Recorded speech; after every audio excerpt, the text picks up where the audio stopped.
Shalom, blessed souls. This is Matook, Don Zusio Goodman here, and it's Erev Shabbat in Irie Heights, Crown Heights. I'm with a good friend, David S., and we're going to talk about something called meditation. But the word meditation doesn't really do the word justice, the concept justice according to the standards of Torah, according to the revealed dimension, which is talked about in Rambam's Maimonides' Laws of the Foundations of Torah in chapter 2. Verse 2, but it's also known as Hisboenenuse, with the wonderful world of ChaBaD Chassidus, and particularly by the second Lubavitcher Rebbe, revealed there is a aspect of it which is connected and relevant to every human being, whether of the children of Israel, the children of Noah. So I have here my special guest, David S., and hopefully the coming week we'll be making a video. You have to see David. And I know one thing with David, when David talks where he's going, it's going to get hot. So David, welcome aboard. Okay, now, again, we're hearing you on speakerphone, on the telephone, so please project your voice. What would you, if you had more than one word to say about Hisboenenuse, meditation, what would you say about it? Well, the Hasidic meditation process, which is really the approach of ChaBaD Chassidus, of the service of God, is not only, people sometimes think it's just an intellectual exercise and to acquire some foreign knowledge in order to make it, you should become one's intellectual knowledge, and therefore this knowledge is going to trigger an emotional reaction according to this knowledge. That approach is really limited vision of what the Hasidic meditation process is according to Chassidus ChaBaD, which is, in a few words, very hard to describe, because the process of what we call Hisboenenuse is really describing the inner process that God uses to constantly sustain His creation. And we can say that the basic approach of the emanation creation coming from God, it's an Hisboenenuse approach.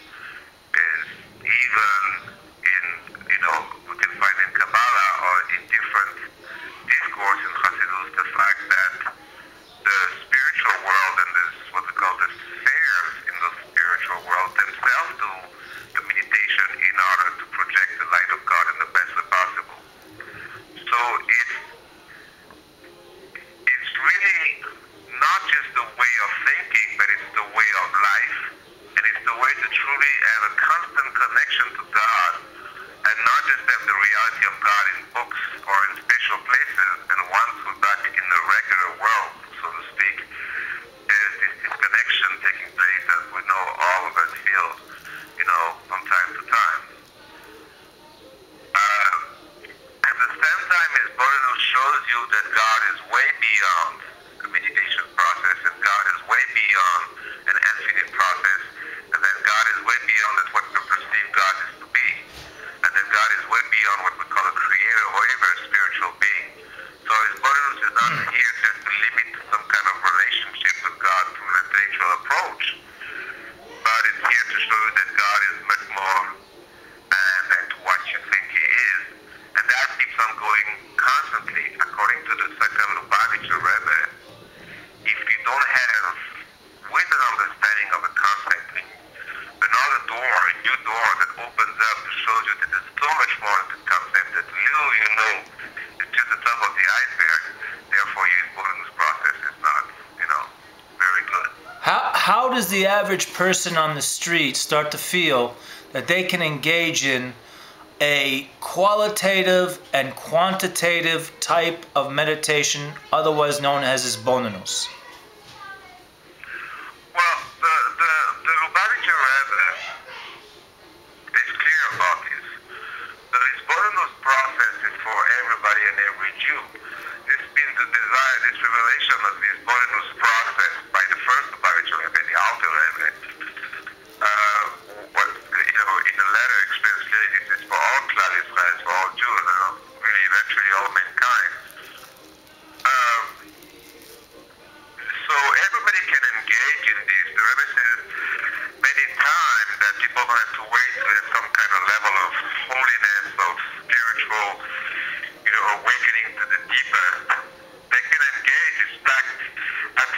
like the Rambam and Monet does, mitos lo lishma balishma, for doing something not for his own sake, for the beauty of it, but just doing for some kind of agenda.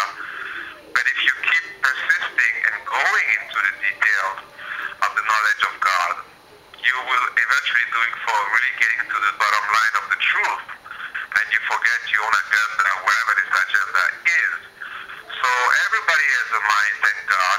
Everybody has a mind that, the brain, the research on the brain keeps showing that there's much more to the brain than that's what we think it is. And we know that scientists have a tendency to make a foregone conclusion of their research, and then a few years later somebody else comes and says, well, that's not exactly like that, there's much more to it.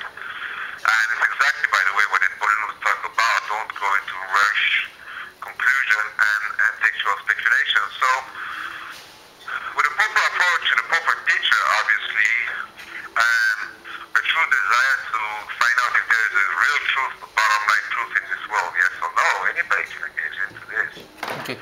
Let me ask you this. Now, part and parcel of the Shaar HaYichud, Gateway of Unification, by the second Mittler Rebbe, are the explanations of Rav Hillel Meiparich, who was known to be a tzaddik, a makubal, a trusted chassid of actually the first three Lubavitcher Rebbe's. In about a minute or less, can you kind of give some sort of indication why it is so crucial to learn the teachings of Rav Hillel Meiparich regarding Shaar HaYichud, the Gateway of Unification? Well, first of all, the Gateway of Unification is called by the Rebbeim of ChaBaD, by the different leaders of ChaBaD. The key of the thought, the teaching of Chassidus ChaBaD, in the previous Lubavitcher Rebbe said you can have a castle, but if you don't have the key, you cannot get in. You can just only speculate from the outside what's on the inside. Now you can of course go and break a window and go through the window, but it's better to have the key to be constantly able to go through that key, not just have this window open where anybody can get in, and then you can deal with robbers and thieves.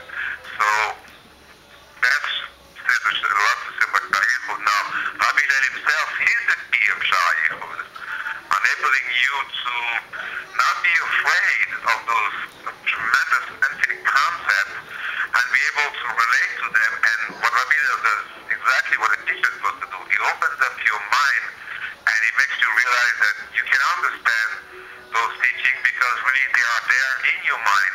The point is to bring them out in their utter greater purity and, of course, clean of all kinds of mistakes and misperception. But for this, somebody has to be ready to realize that he has a conception of the world which is very, very limited. And as we recently saw in this famous movie, The Matrix, there is some kind of movie playing in our mind and in the world, and if we think this is the true reality, it's a problem. And Shaar HaYichud will come, just like in The Matrix, to start freeing your mind from those preconceived ideas and to tap into a deeper perspective of things. Okay. With that note, blessed souls, we're going to conclude here again. As you heard, this hopefully will be a continuous series with Reb David S. This is Matook, Don Zusi Goodman. Wish everyone a Shabbat Shalom. Sababa, rejoice, Ahav Echad, one love, Gorel Echad L'Kulanu.